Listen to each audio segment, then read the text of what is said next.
मासिक परीक्षा में पूछ ले जाता। चलिए देखिए, अब आपको निकालना है 30 डिग्री के त्रिकोणमितीय अनुपात। 30 डिग्री के त्रिकोणमितीय अनुपात निकालने के लिए समबाहु त्रिभुज मानना होगा, और भुजा के लंबाई 2a इकाई मान लेंगे। और उसके बाद हम जानते हैं, अब एगो रचना कर देंगे कि समबाहु त्रिभुज के शीर्ष से समूह भुजा पर एगो लंब डाल देंगे। लंब डालेंगे तो लंब क्या करेगा, भुजा को समद्विभाजित करेगा, कर देंगे। उसके बाद इसमें से इसका एडी के मान निकालेंगे। एडी के मान निकाल के हम आपके सामने रख दिए हैं। ई वाला 60 डिग्री का जो मान निकाले हैं ना, उसी में का यहाँ तक कॉमन सोल्यूशन है। अब इसके बाद आपको हम चेंज कर देंगे।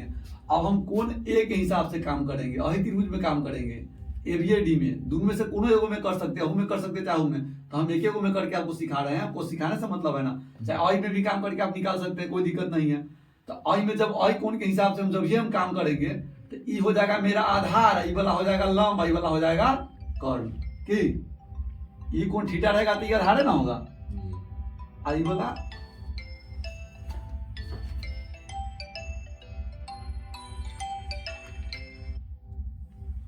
वीडियो कटा नहीं ना, नहीं कटा। चलिए देखिए, कोई दिक्कत।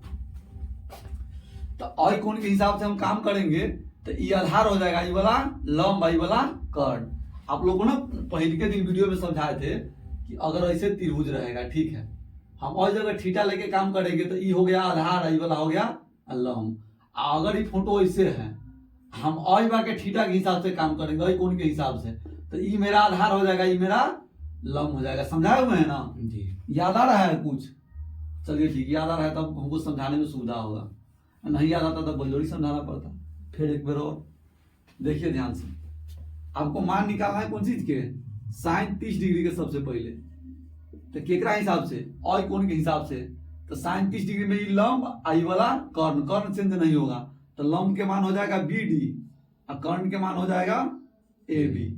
तो BD के मान कितना दिया हुआ है, BD के मान दिया हुआ A, इसका मान दिया हुआ 2a। A से 1 खत्म, कितना बचेगा 1/2।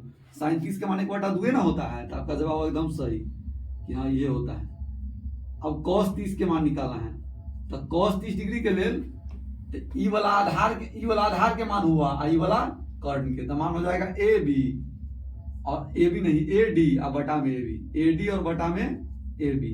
AD के मान √3a, आए का मान 2a, A से 1 खत्म, तो क्या होगा √3/2। तो cos 30 डिग्री के मान ये ना पढ़े, √3/2। अब अगला मान निकालना है हमको tan 30 डिग्री के। क्या डिग्री के?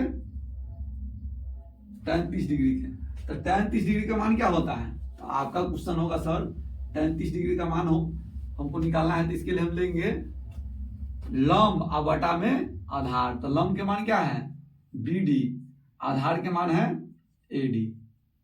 तो इसका मान है A और इसका मान है √3a। A से 1 खत्म, तो कितना आएगा 1/√3। अब अगला आपको मान निकालना है कौन सी के, cot 30 डिग्री के। तो cot 30 डिग्री tan 30 के उल्टा, तो AD और बटा में BD। AD बटा BD के मतलब करने का मतलब आधार और बटा में लंब, तो हो जाएगा √3a और बटा में A से 1 खत्म, कितना हो जाएगा √3, इसका आंसर आएगा। अब अगला मान हमको निकालना है sec 30 डिग्री। तो sec 30 डिग्री का मान क्या होगा, cos 30 के उल्टा, मतलब AB और बटा में AD। AB के मतलब हो गया कर्ण और AD के मतलब हो गया आधार। तो कर्ण के मान कितना है 2a और AD के मान कितना है √3a। A से 1 खत्म, कितना आएगा 2/√3। अब उसके बाद मान निकालना है cosec 30 डिग्री के। तो cosec 30 के मतलब क्या होगा, cosec 30 डिग्री का मान निकालने का मतलब है कर्ण और बटा में लंब। कर्ण के मान क्या होगा, कर्ण के मान होगा AB और लंब के मान होगा BD। कहला ई कोण थीटा है, तो थीटा के सामने क्या होगा, लंब होगा। तो ये हो जाएगा 2a और बटा में A से 1 खत्म हो गया, कितना आएगा 2 आएगा। चलिए 30 डिग्री के त्रिकोणमितीय अनुपात का मतलब साइन 30 के मान निकालना, cos 30 के मान निकालना, tan 30 के मान निकालना, cot 30 के मान निकालना, sec 30 के मान निकालना, cosec 30 के मान निकालना। हम ये आपको निकाल के सिखा दिए। हम आशा करते हैं कि आप बढ़िया से सीख चुके हैं। चलिए